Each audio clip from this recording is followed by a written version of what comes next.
I wanted to get in here and cover a couple of sports before I get on this highway right quick. Long weekend ahead. A lot of sports. We got college basketball, NFL, UFC going down, WWE, Crown Jewel be going down. So I just want to do a couple videos right quick and let y'all know my predictions on the cards. Also to get into a little bit of results. So let's start with UFC 320 from this past week. I wanted to give y'all the updates on it. For some reason my video didn't upload. I think the volume went out at the end of the video, so I didn't upload it. But as far as the results go, Joe Pfeiffer was able to pull off the win against Magomedov. He won by submission round 2.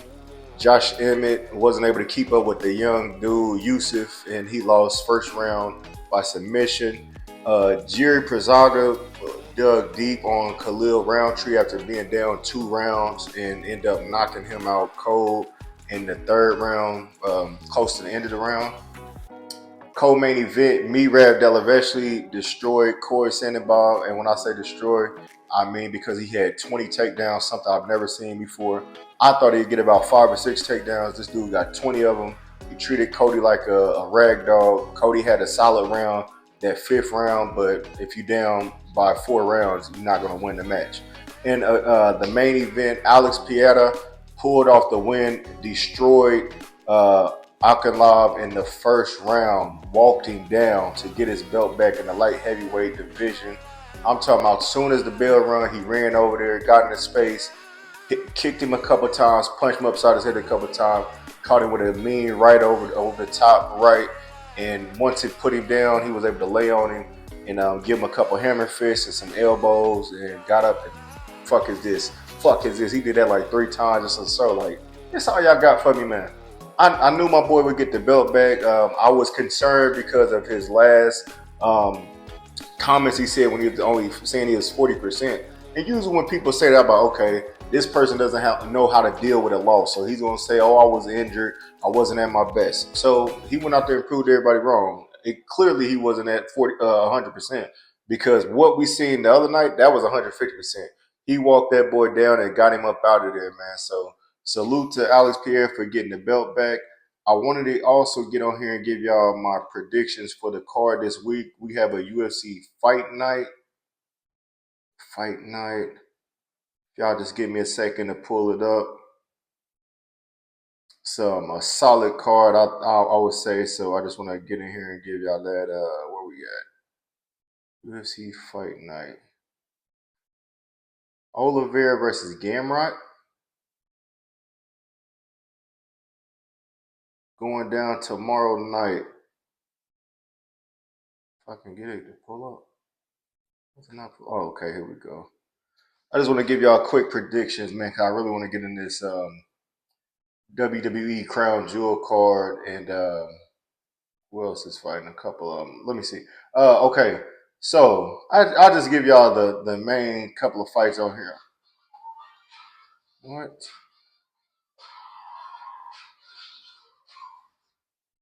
My bad for that. Okay, here we go. Just the main 3 fights on here. We have Vince Luque versus Joel Alvarez. 23-11 is Vince Luque, and Joel Alvarez is 22-3.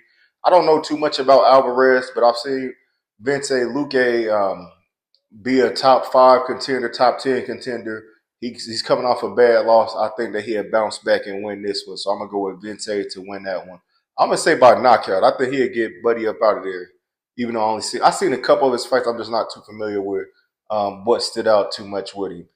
Co-main event, we have Davidson Figueroa versus Montreal Jackson. I think Figueroa will win this one just because I think he has the more power. I think he's going to be able to throw some power punches at Jackson that he might not be ready for, especially in that bantamweight division. Figueroa is pretty big for that division, and he got a lot of power, so I'm going to rock with him to win that. Main event, we got Gamrot versus Charles Oliveira, 35-11. Gamrot is 25-3. As much as I want to go with Oliveira for this, I know he's one of the top, if not the best, submission artists in the UFC. He is getting up there in age. I mean, he's 35 right now. Gamrot's right behind him at 34, but he's younger. I don't think he has, if I'm correct, he doesn't have, damn, well, mm, Gamrot got less than, let me see, was that 46? He probably got like 8 more fights more than, Oliver got probably 8 more fights than him. But, I think Gamrot might be bigger than Oliveira, and I think he's going to try to keep him off the ground. If he's able to stay with the striking distance and keep him on his feet, I think Gamrot will win this. If Oliveira is able to take him down, which he's been able to take down just about everybody in that division, he should be able to win this fight. So, just a quick prediction on this card. I'm going with Oliveira. So, with those main 3 fights on here, I'm going with Luque over Alvarez, Figueredo over Montreal Jackson, and for the main event, I'm gonna go with Oliveira, man, because he's just one of those dudes, one of them legends in UFC. I'm gonna go with Oliveira to win by submission on Gamrot, y'all. That's all I got. UFC 320 was solid, man. It was a good card. I said I can't believe that uh the what's my boy name? Merab just dominated Buddy like that, man. He did Cody so dirty. Like I've never seen nobody get that many takedowns. And like I said, it wasn't just little takedowns. He was picking him up over his head and slamming him down every time he stand up. It was like he was toying with me, letting him play around, stand up a little bit, slam him back down to the ground. But as far as this card go, man, I got Oliveira pulling off the win in the main event, and continue being the legend, man. I know his time is coming up soon, but I don't think I think he still got something left in the tank. So that's all I got for y'all this week, man. For UFC, make sure y'all tune in this weekend. Let me know in the comments what your predictions are for the card as well. Which fight you think will win knockout of the night, and yeah, let me know, man. Like, share, subscribe to the Meet You from the Midwest podcast on YouTube, Facebook, Instagram, and the audio